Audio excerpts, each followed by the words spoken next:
Joseph C. Lubueta Jr.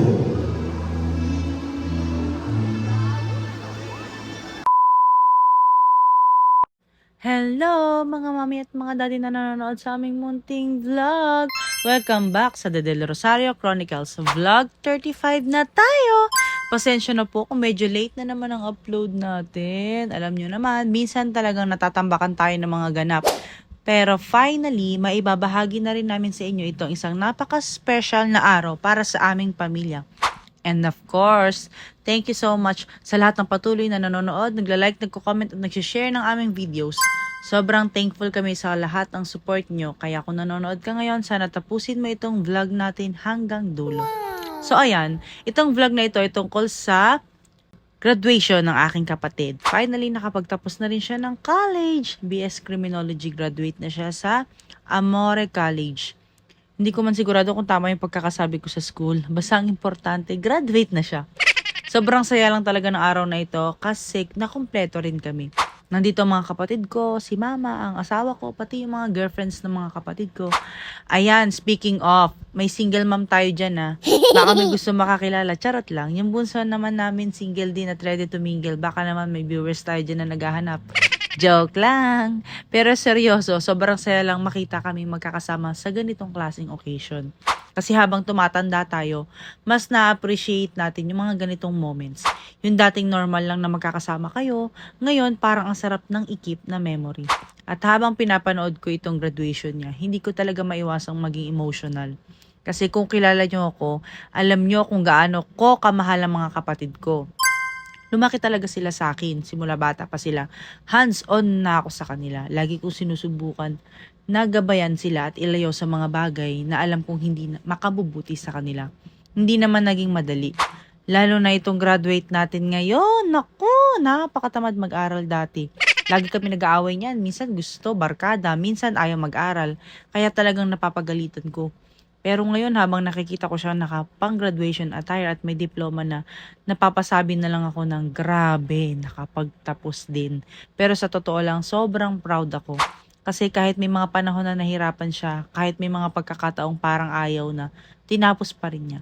At siguro yun ang dahilan kung bakit iyak ako ng iyak nung graduation. Iba pala talaga yung feeling na makita mo nakapagtapos yung kapatid mo. Parang lahat ng pagod, pag-aalala, sermon at mga pinagdaanan nyo biglang magiging worth it kapag nakita mo na siyang umakyat sa stage para kunin yung diploma niya. At syempre, hindi lang naman kami ang proud sa kanya. Alam kong sobrang proud din si mama. Ayan, si mama ang nag-iisa kong nanay. Hindi ko alam kung kamukha ko ba siya o ako ang kamukha niya. Charot. Pero seryoso, sobrang saya makita si mama na masayang masaya sa graduation ng anak niya. Kasi alam naman natin kung gaano kasaya ang isang magulang kapag nakikita nilang may nararating ang kanilang anak. Kaya itong graduation na ito, hindi lang para sa graduate namin, para rin ito kay mama at para kay papa. Kasi sayang talaga wala na si papa para masubaybayan itong graduation ng kanyang nag-iisang junior.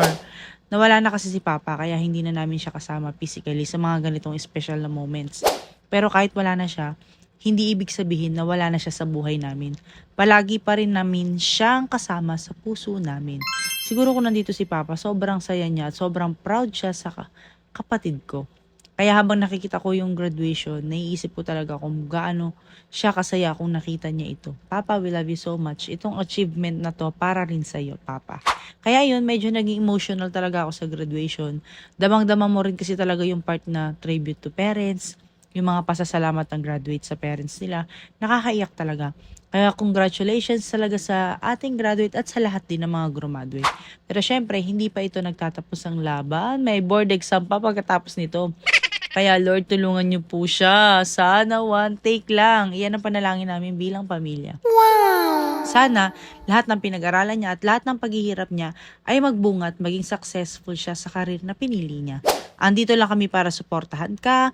Kahit may sarili na rin akong pamilya ngayon, thankful ako kasi nandyan pa rin ang mga kapatid ko at hindi nila kami pinababayaan. Family will always be family. At pagkatapos ng graduation, syempre hindi mo pwedeng walang celebration. Kailangan may pagkain. Thank you so much sa aming pretty Tita Bibel sa pag-sponsor ng food namin after the graduation. Sobrang thankful kami kasi talagang busog na busog ang buong pamilya. Tita, thank you so much po sa graduation gift niya sa inyong pamangkin. Sobrang na-appreciate po namin yung love at generosity niyo. We love you so much, Tita.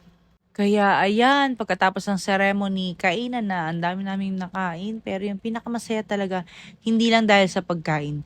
Masaya kami kasi sama-sama kami.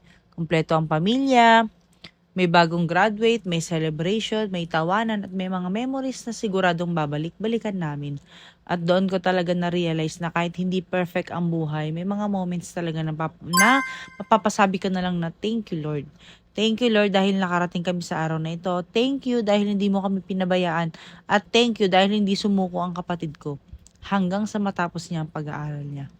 Kaya congratulations sa iyo. Proud na proud kami sa iyo. At sana itong graduation na ito maging simula pa lang ng mas maraming achievements mo sa buhay. At sana balang araw kapag ikaw naman ang may sarili mong pamilya, maintindihan mo rin kung bakit ganito kami ka-proud at ka-emotional sa araw na ito.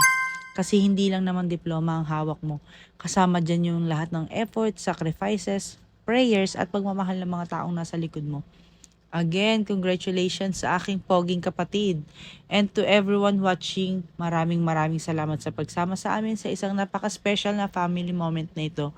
Thank you sa lahat ng patuloy na sumusuporta sa The Del Rosario Chronicles. Kung nakaabot ka hanggang dito, comment ka naman ng congrats para malaman natin kung sino ang mga tunay na kasama namin hanggang dulo. At syempre, don't forget to like, comment, and share. Thank you so much everyone. Wow! God bless sa ating lahat. See you sa next vlog. Bye-bye!